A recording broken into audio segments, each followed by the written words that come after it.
Hello അസ്സലാമു അലൈക്കും. എല്ലാവർക്കും പുതിയൊരു വീഡിയോയിലേക്ക് സ്വാഗതം. പച്ചരി കൊണ്ട് എളുപ്പത്തിൽ തയ്യാറാക്കാൻ പറ്റുന്ന ഒരു അടിപൊളി പലഹാരത്തിൻ്റെ റെസിപ്പിയായിട്ടാണ് ഇന്ന് വന്നിട്ടുള്ളത്. രാവിലെ ബ്രേക്ക്ഫാസ്റ്റിനായിട്ടോ അല്ലെങ്കിൽ ഈവനിങ് സ്നാക്സ് ആയിട്ടൊക്കെ കഴിക്കാൻ പറ്റുന്ന നല്ല ടേസ്റ്റി ആയിട്ടുള്ള ഒരു പലഹാരമാണ്. ഒരുപാട് സമയം റെസ്റ്റ് ചെയ്യാനൊന്നും വെക്കേണ്ട ആവശ്യമില്ല. പെട്ടെന്ന് തന്നെ നമുക്ക് അരി അരച്ച ഉടനെ തയ്യാറാക്കിയെടുക്കാൻ പറ്റും. പിന്നെ അതുപോലെ തന്നെ ഈ ഒരു പലഹാരത്തിന് വേറെ കറിയൊന്നും വേണ്ട കേട്ടോ. ചെറിയൊരു മധുരത്തോടു കൂടിയാണ് നമ്മളിത് തയ്യാറാക്കിയിട്ടുള്ളത്. അപ്പോൾ ഇതെങ്ങനെ തയ്യാറാക്കാൻ നോക്കാം. അതിന് മുന്നേ നമ്മുടെ ചാനൽ ആദ്യമായിട്ട് കാണുന്നവരൊക്കെ ഉണ്ടെങ്കിൽ ഒന്ന് സബ്സ്ക്രൈബ് ചെയ്യുക. അതുപോലെ തന്നെ വീഡിയോ കണ്ടുകൊണ്ടിരിക്കുമ്പോൾ തന്നെ ഇഷ്ടപ്പെടുകയാണെങ്കിൽ ഒന്ന് ലൈക്ക് ചെയ്ത് സപ്പോർട്ട് ചെയ്യുക. ആദ്യം തന്നെ ഒരു കപ്പ് പച്ചരി നല്ലപോലെ കഴുകിയതിൻ്റെ ശേഷം ഒരു 3 മണിക്കൂർ നേരം കുതിർത്ത് വെച്ചിട്ടുള്ളതാണ് കേട്ടോ ഇത്. ഒരു കപ്പ് പച്ചരി വെച്ചിട്ടാണ് ഞാനിവിടെ തയ്യാറാക്കുന്നത്. അപ്പോൾ നിങ്ങൾക്ക് ഒരുപാട് വേണമെങ്കിൽ അരിയുടെ അളവ് കൂട്ടുക, അല്ലെങ്കിൽ ഇത്ര വേണ്ടെങ്കിൽ കുറച്ചെടുക്കാം കേട്ടോ. ഇനി ഒരു മിക്സിയുടെ ജാറിലേക്ക് ഇട്ട് കൊടുക്കുക. ഒരുപാട് സമയം കുതിർത്ത് വെച്ചിട്ടുണ്ടെങ്കിൽ അത്രയും നല്ലതാണ് കേട്ടോ. അപ്പോൾ ഒട്ടും സമയമില്ലെങ്കിൽ മിനിമം 3 മണിക്കൂറെങ്കിലും കുതിർത്തി വെക്കണം. അരി നമ്മൾ എത്രത്തോളം സമയം കുതിരാൻ വേണ്ടിയിട്ട് വെക്കുന്നുണ്ടോ അത്രയും നല്ല സോഫ്റ്റ് ആയിട്ടുള്ള പലഹാരക്കാരം കേട്ടോ നമുക്ക് കിട്ടുക. ഇപ്പോൾ അതാ അരിയൊക്കെ മിക്സിയുടെ ജാറിലേക്ക് ഇട്ട് കൊടുത്തിട്ടുണ്ട്. ഇനി ഇതിലേക്ക് തേങ്ങാപ്പാലാണ് കേട്ടോ ഒഴിച്ചു കൊടുക്കുന്നത്. അപ്പോൾ ഇതിൽ വേറെ വെള്ളം ചേർക്കേണ്ട ആവശ്യമില്ല, തേങ്ങാപ്പാൽ മാത്രം ചേർത്ത് കൊടുക്കുക. ഒരു 3/4 കപ്പിൻ്റെ അടുത്തോളം തേങ്ങാപ്പാൽ ചേർത്ത് കൊടുക്കുന്നുണ്ട്. തേങ്ങാപ്പാൽ ചേർത്ത് അരച്ചിട്ട് നമ്മൾ തയ്യാറാക്കിയെടുക്കുമ്പോൾ ഒരു പ്രത്യേക ടേസ്റ്റാണ് കേട്ടോ. ഇനി ഇതിലേക്ക് ഫ്ലേവറിന് വേണ്ടിയിട്ട് ഞാനൊരു 2-3 ഏലക്ക ചേർത്ത് കൊടുക്കുന്നുണ്ട്. ഏലക്ക പൊടിയാണെങ്കിൽ ഒരു 1/4 ടീസ്പൂണോളം ചേർത്ത് കൊടുക്കാം.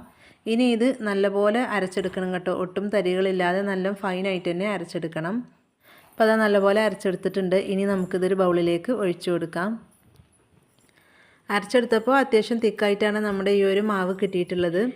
അപ്പോൾ ഇനി നമ്മൾ ഇതിലേക്ക് മധുരത്തിന് ആവശ്യമായിട്ടുള്ള പഞ്ചസാര പാനിയാണ് കേട്ടോ ചേർത്ത് കൊടുക്കുക. അപ്പോൾ നമുക്ക് കറക്റ്റായിട്ട് കിട്ടിക്കോളും. കണ്ടോ, ഇപ്പോൾ നിങ്ങൾക്ക് കാണുമ്പോൾ തന്നെ അറിയാം അത്യാവശ്യം തിക്കായിട്ടാണ് കിട്ടിയിട്ടുള്ളത്. ഇനി ഇതിവിടെ മാറ്റി വെക്കാം കേട്ടോ. ഇനി നമുക്ക് പഞ്ചസാര പാനി തയ്യാറാക്കിയെടുക്കാം. അരി അരച്ച് മാറ്റി വെച്ചതിൻ്റെ ശേഷം വേണം കേട്ടോ ഇത് തയ്യാറാക്കിയെടുക്കാൻ. ആദ്യം തന്നെ പഞ്ചസാരപ്പാനി തയ്യാറാക്കി വെക്കരുത്. അപ്പോൾ ഇത് നല്ലപോലെ തണുത്ത് പോകും. നമുക്ക് ചൂടോടുകൂടെ വേണം ഈ ഒരു മാവിലേക്ക് ഒഴിച്ചു കൊടുക്കാൻ വേണ്ടിയിട്ട്. അപ്പോൾ ഇതുപോലെ ഒരു പാത്രം എടുത്തിട്ടുണ്ട്. അതിലേക്ക് 1/2 കപ്പ് പഞ്ചസാരയാണ് ഞാൻ ഇട്ട് കൊടുത്തിട്ടുള്ളത്. അത് അത്യാവശ്യം തന്നെ മധുരം ഉണ്ടാവും കേട്ടോ. അപ്പോൾ പഞ്ചസാരയുടെ അളവൊക്കെ നമ്മുടെ ഇഷ്ടത്തിനനുസരിച്ച് കൂട്ടുക കുറക്കുകയൊക്കെ ചെയ്യാം. 1/2 കപ്പ് പഞ്ചസാര 1 കപ്പ് പച്ചരിക്ക് കറക്റ്റ് അളവാണ്. ഇനി ഇത് നമുക്കൊന്ന് മെൽറ്റ് ചെയ്തെടുക്കണം. അപ്പോൾ ഇതാ പഞ്ചസാരപ്പാനി ഇവിടെ റെഡിയാക്കി എടുത്തിട്ടുണ്ട് കേട്ടോ. നമ്മൾ ശർക്കരപ്പാനിയൊക്കെ തയ്യാറാക്കുന്ന പോലെ തന്നെ കുറുക്കി എടുക്കേണ്ട ആവശ്യമൊന്നുമില്ല. എല്ലാം കൂടെ ഒന്ന് മെൽറ്റായി കിട്ടിയാൽ മാത്രം മതി. ചൂടോടുകൂടെ തന്നെ നമ്മൾ അരി അരച്ചതിലേക്ക് ഒഴിച്ചു കൊടുത്തിട്ടുണ്ട് കേട്ടോ. എന്നിട്ട് നല്ലപോലെ മിക്സ് ചെയ്തിട്ടുണ്ട്. നമ്മൾ ഒഴിച്ചു കൊടുക്കുമ്പോൾ പെട്ടെന്ന് തന്നെ ഇളക്കി കൊടുക്കണം, അല്ലെങ്കിൽ കട്ട പിടിക്കും.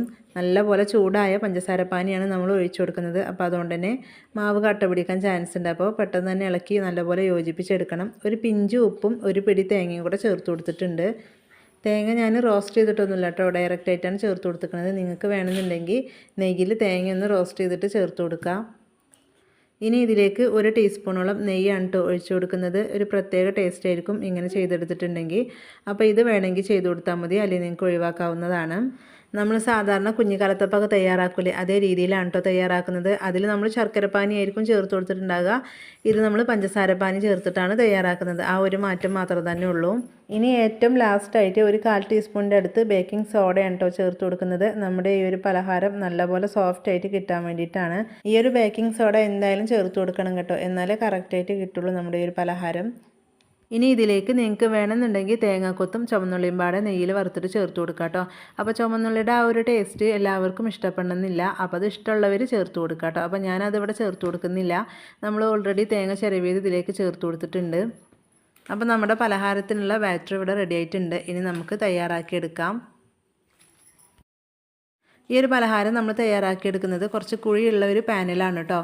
ഇതുപോലത്തെ നമ്മൾ പാലപ്പൊക്കെ തയ്യാറാക്കുന്ന പാനിലാണ് ഞാൻ ഉണ്ടാക്കിയെടുക്കുന്നത്. ഇരുമ്പിൻ്റെ ചട്ടി ഉണ്ടെങ്കിൽ അതെടുക്കാം കേട്ടോ ഏറ്റവും നല്ലത്. ഇനി ഫ്ലെയിം ഓണാക്കിയതിൻ്റെ ശേഷം ഹൈ ഫ്ലെയിമിലേക്ക് ഇട്ട് കൊടുക്കുക കേട്ടോ. എന്നിട്ട് 1 ടീസ്പൂൺ ഓയിലോ നെയ്യോ നിങ്ങൾക്ക് ഇഷ്ടമുള്ളത് ചേർത്ത് കൊടുക്കുക. വെളിച്ചെണ്ണ ചേർത്ത് കൊടുക്കരുത്. വെളിച്ചെണ്ണ ചേർത്ത് കൊടുത്തിട്ടുണ്ടെങ്കിൽ അതിൻ്റെ ആ ഒരു ടേസ്റ്റ് മുന്നിട്ട് നിൽക്കും.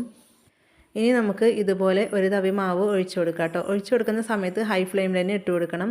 എന്നിട്ട് ലോ ഫ്ലെയിമിലേക്ക് ഇട്ട് കൊടുത്തിട്ട് അടച്ചു വെക്കാം. ഒരുപാട് സമയം എടുക്കില്ല കേട്ടോ, പെട്ടെന്ന് തന്നെ ഇത് കുക്കായിട്ട് കിട്ടും.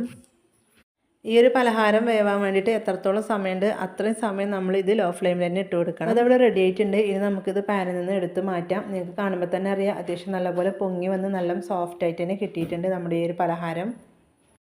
സാധാരണ നമ്മൾ ശർക്കരപ്പാനി ചേർത്തിട്ടാണല്ലോ ഇതുപോലെ തയ്യാറാക്കിയെടുക്കൽ. അപ്പോൾ അതിൽ നിന്നൊക്കെ വ്യത്യസ്തമായിട്ട് പഞ്ചസാരപ്പാനി ചേർത്തിട്ടാണ് തയ്യാറാക്കിയിട്ടുള്ളത്. ഒരു പ്രത്യേക ടേസ്റ്റാണ് കേട്ടോ. നമുക്ക് ശർക്കരപ്പാനി ചേർത്തിട്ട് തയ്യാറാക്കിയതിനേക്കാളും ഒരു പ്രത്യേക ടേസ്റ്റ് തോന്നുന്നത് ഇതുപോലെ തയ്യാറാക്കുമ്പോഴാണ്. പിന്നെ അതുപോലെ തന്നെ ഇതിൽ നമ്മൾ ഒട്ടും വെള്ളം ചേർത്തിട്ടില്ല, തേങ്ങാപ്പാലൊക്കെ ചേർത്തിട്ടാണ് അരച്ചെടുത്തിട്ടുള്ളത്. അതുകൊണ്ട് തന്നെ ഇത് പ്രത്യേക ഒരു രുചിയാണ് കേട്ടോ.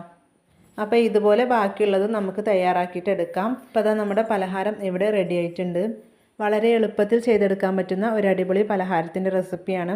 അപ്പോൾ ഇതുവരെ നിങ്ങൾ ചെയ്ത് നോക്കിയിട്ടില്ലെങ്കിൽ തീർച്ചയായും ഒരു തവണ ചെയ്ത് നോക്കുക, എല്ലാവർക്കും ഇഷ്ടപ്പെടും. രാവിലെയൊക്കെ ബ്രേക്ക്ഫാസ്റ്റ് ചെറിയൊരു മധുരത്തോടുകൂടെ കഴിക്കാൻ ഇഷ്ടമുള്ളവർക്കൊക്കെ ഇതുപോലെ ഉണ്ടാക്കാം കേട്ടോ, കറിയൊന്നും വേണ്ട. അതല്ലെങ്കിൽ നമുക്ക് വൈകുന്നേരം കുട്ടികളൊക്കെ സ്കൂളിൽ വരുമ്പോൾ തയ്യാറാക്കി കൊടുക്കാൻ പറ്റുന്ന നല്ല ടേസ്റ്റി ആയിട്ടുള്ള ഒരു പലഹാരമാണ്. ഒരു തവണ നിങ്ങളിത് എന്തായാലും ഒന്ന് ഉണ്ടാക്കി നോക്കണം കേട്ടോ. പച്ചരിയും തേങ്ങയൊക്കെ ഉണ്ടെങ്കിൽ എളുപ്പത്തിൽ ഉണ്ടാക്കാൻ പറ്റുന്നതാണ്. പിന്നെ അതുപോലെ തന്നെ ഉള്ളൊക്കെ നല്ല ആരെടുത്ത നല്ല സോഫ്റ്റ് ആയിട്ടുള്ള ഒരു അപ്പമാണ് കേട്ടോ. അപ്പോൾ ഇത്രയേ ഉള്ളൂ നമ്മുടെ ഇന്നത്തെ ഒരു വീഡിയോ ഇഷ്ടപ്പെട്ടാൽ ഒന്ന് ലൈക്ക് ചെയ്യുക. അതുപോലെ തന്നെ നിങ്ങളുടെ അഭിപ്രായങ്ങൾ അറിയിക്കുക. ഫ്രണ്ട്സിനും ഫാമിലിക്കും ഷെയർ ചെയ്ത് സപ്പോർട്ട് ചെയ്യുക.